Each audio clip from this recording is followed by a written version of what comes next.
Hi, it's Mark Donegan with the Marketing Execution Podcast. We've all been told that selling is about persuasion, but Zig Ziglar proved that's completely backward.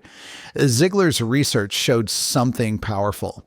People don't buy because you convince them. They buy because they convince themselves. The problem is that most sales training still focuses on closing techniques rather than helping prospects reach that moment of realization.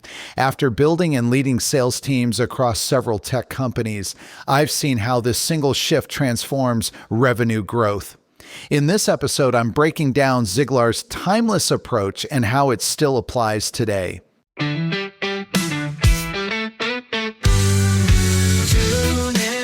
It's marketing time. Bright ideas sparking, blowing your mind. From strategies to big exec dreams. Catch the buzz and join the execution. Marketing Convo.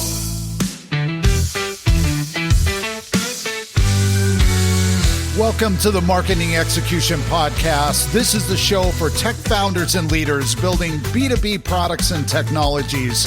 We show you how to go further, faster to get the business results you need. From strategies to big exec dreams. Catch the buzz and join the execution. Marketing Convo.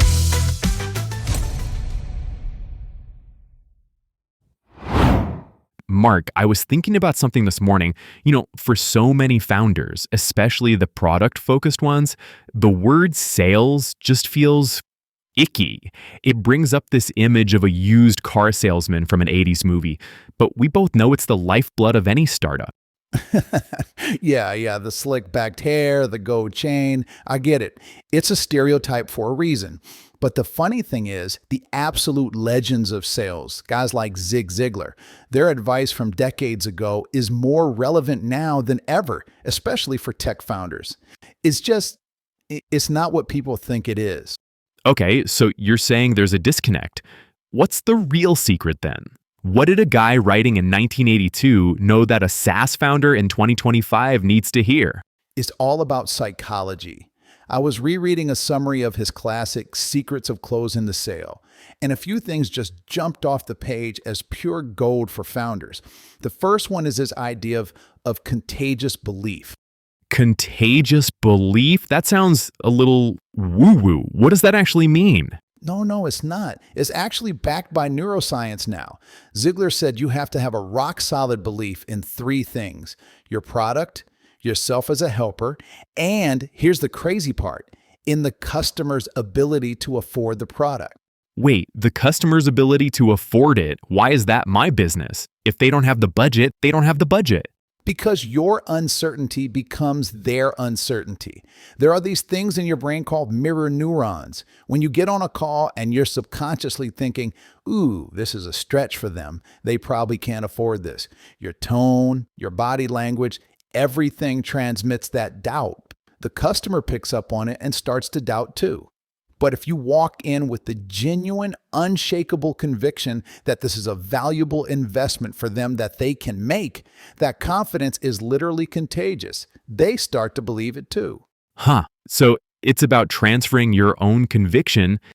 That's a powerful reframe. I can see how that applies to fundraising too. If you don't believe the valuation, the VC sure as hell won't. Exactly. It's the same principle. And it ties into the second big secret, which is all about leveraging loss aversion. This is a game changer for messaging. Okay, I've heard of this one. People hate losing more than they like winning, right? They hate it 2 times more. It's not just a feeling. It's been quantified by guys like Kahneman and Tversky. So what does that mean for a founder? It means you stop selling the gain and you start selling the end of pain. You don't say, our software will make you 10% more efficient. That's a gain. It's nice, but it's not urgent. So what do you say instead? You say, how much time are you currently losing every week to manual data entry? Our software makes that bleeding stop. You see the difference? One is a vitamin, the other is aspirin. You're showing them that their current situation is actively costing them. They are missing out by not acting. That creates urgency where none existed.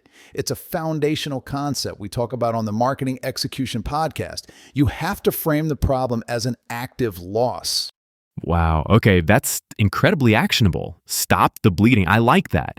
So we've got contagious belief, we've got loss aversion. What's next on your list from Ziglar? This one is my favorite because it's so counterintuitive to how most people think sales works. It's that the best way to sell is to help the customer convince themselves. The Socratic method of selling. You got it. Instead of feature dumping and telling them why your smartwatch is amazing, you ask questions. For example, you ask, wouldn't it help you get in shape if you knew exactly how much you were exercising each day? Or for a B2B product, what would it mean for your team's morale if you can eliminate the 3 hours they spend on tedious reports every Friday? So you're leading them down a path where the only logical conclusion is that they need what you have. Precisely. They arrive at the conclusion themselves. When they say it, it's 100% true. When you say it, it's just a sales pitch. It makes the entire process feel like a collaborative problem-solving session, not a confrontation, and that builds a ridiculous amount of trust. Which I'm guessing is pretty important for the final point because objections are going to come up no matter what. Oh, for sure. And Ziglar also said you should actively elicit objections. Don't wait for them. Don't fear them. Bring them up yourself. Hold on. You want me to give them the reasons not to buy? Hey, I know you're probably worried about our price. That sounds like shooting yourself in the foot. It sounds like it, but it's a massive power move. Think about it. When you say, look, some people are concerned about the implementation time for a tool like this. Is that on your mind at all? You're doing two things. One, you're showing you're not afraid of the tough questions, which builds huge credibility. And two, you're controlling the narrative. You're bringing the monster out from under the bed and into the daylight, where you can deal with it on your own terms. It's the difference between being confident and being defensive. That makes a lot of sense. It removes the tension because you're addressing the elephant in the room before they even have to. It's honest. Mark, that's fascinating. Let's pivot for a second and talk about what this means for a founder with zero budget. You know, it's funny you ask that because what we're really talking about here is the one thing that's totally free. It's the only unfair advantage a founder with no money has. It's changing your entire frame of reference for what a sale even is. Okay, so you're saying this is less about a sales budget and more about, what, a mental budget? Exactly. Look, Ziglar's whole philosophy boils down to one idea that sounds almost comically simple. He said to achieve success in your life, you have to help others find success in theirs. Right. That's a nice platitude. It sounds great on a motivational poster, but we're talking about hitting quota. We're talking about keeping the lights on. How does helping translate to a signed contract? Because it fundamentally changes the dynamic of the conversation. Think about it. When a founder who hates sales gets on a call, their goal is to what? To convince the other person, to get them to say yes. It's inherently confrontational. It's me versus you. It's a battle of wills. Yeah, but when your core intention is to genuinely help them, the entire energy shifts. You're not a hunter anymore. You're a doctor. You're there to diagnose a problem, and if you have the right medicine, offer a prescription.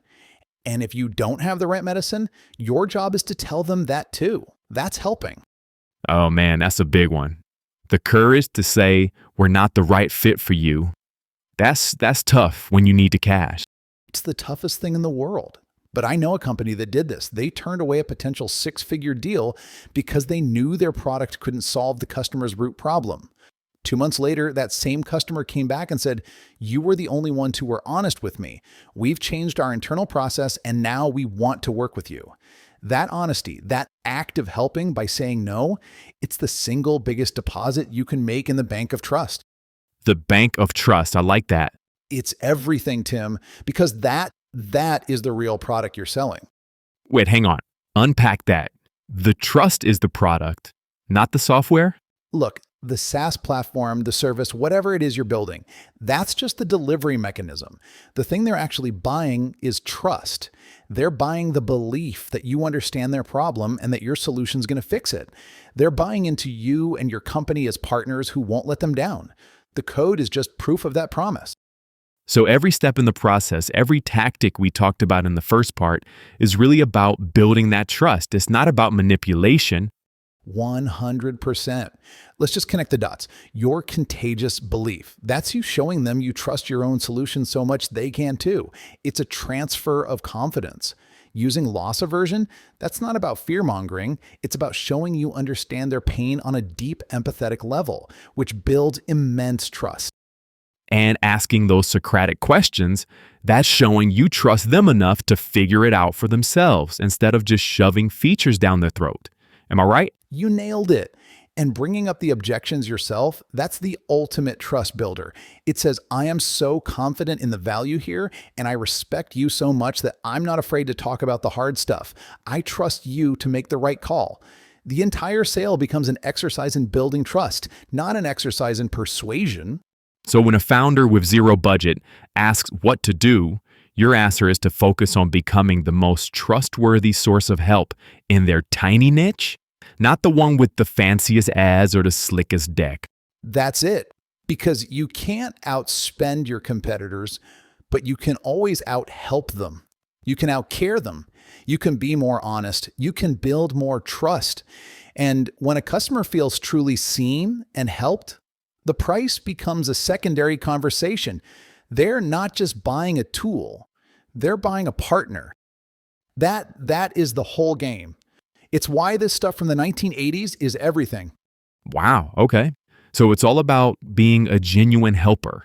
The tactics are just ways to demonstrate that you're trustworthy, not tricks to get a yes. That reframes the entire job for a founder. I love that. So I'm totally on board with the why. The philosophy is clear, but I know what our listeners are thinking right now. Okay, great, I get it. Now, what do I actually say on the call? How do we turn this mindset into an actual conversation? Okay, Tim, let's move on to the execution part. Yes, I am so ready. Let's get into the weeds. A founder is about to jump on a call. They've got the helper mindset. What's the first tangible thing they do? Okay, first thing, it's super simple. Before the call, you write one sentence, just one. I call it the pain statement. It goes like this. My understanding is that mention your company type, like yours, often struggle with state-specific problem, which keeps them from, then state your desired outcome. Whoa, okay, so you're not even thinking about your product yet. Not at all. You're thinking about their Cygnus. You're the doctor, remember? This one sentence is your entire opening. You get on the call and say, hey, thanks for your time. Based on our chat, my understanding is that early stage SaaS companies often struggle with customer churn, which keeps them from getting that next round of funding. Is that in the right ballpark? And that just completely changes the game. You're not leading with, we do X, Y, and Z. You're leading with, I think I understand your pain. You got it. It's a question. It invites them to correct you, to guide you. You've given them control, but you've also shown you did your homework. Think about Miro. They didn't sell an online whiteboard. They solved the pain of remote teams not being able to brainstorm together. Their first conversations were all about that pain. Is it hard getting your team on the same page when everyone's remote? It starts there. So takeaway number one is write your pain statement before every single call. I love that. It's so actionable. What's next? The next one feels a little scary, but it's probably the most powerful trust-building tool there is. I call it the objection pre-mortem. A pre-mortem sounds grim. It's the opposite. You sit down and you list the top 3 reasons they're going to say no. Be brutally honest. Is it your price? Is it the tough implementation? Do you lack a key feature a competitor has? Write them down. Okay, now I have a list of all my weaknesses. This feels counterintuitive. What do I do with it? You bring them up first. In the conversation, you say, look, I'm guessing you're probably looking at other tools and you've seen that competitor X has that one dashboard feature we don't. Is that something that's important for you? You just hand them the objection on a silver platter. It's a power move, Tim. It's the ultimate power move because it shows you are not afraid of the truth.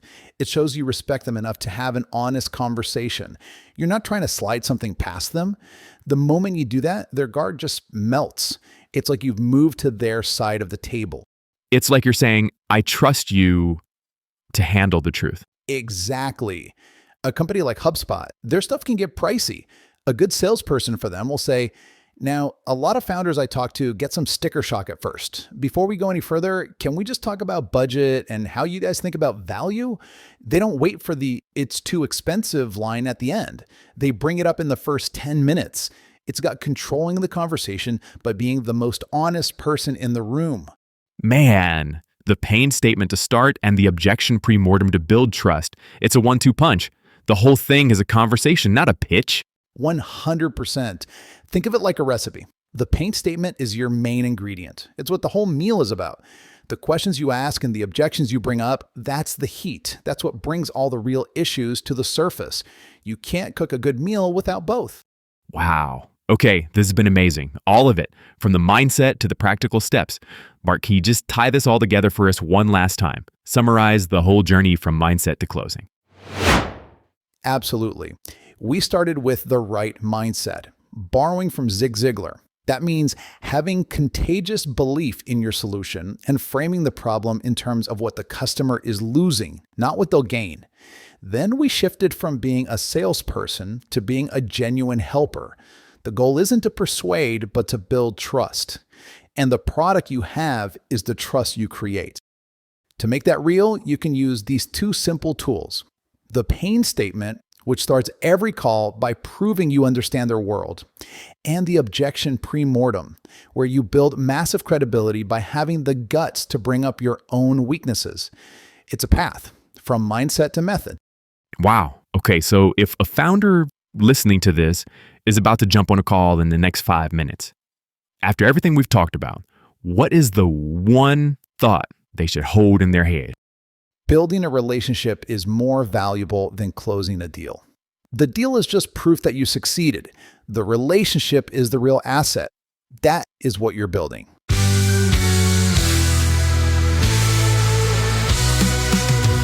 The Marketing Execution Podcast is produced by Growth Stage Marketing. We are on a mission to see your company reach wild success using marketing pods. Too big, accept dreams. Catch the buzz and join the execution. Marketing Convo. Thank you for listening and being a part of the marketing execution movement and community. To learn how growth stage marketing clients reach more buyers and drive business impact, go to growthstage.marketing. That's growthstage.marketing.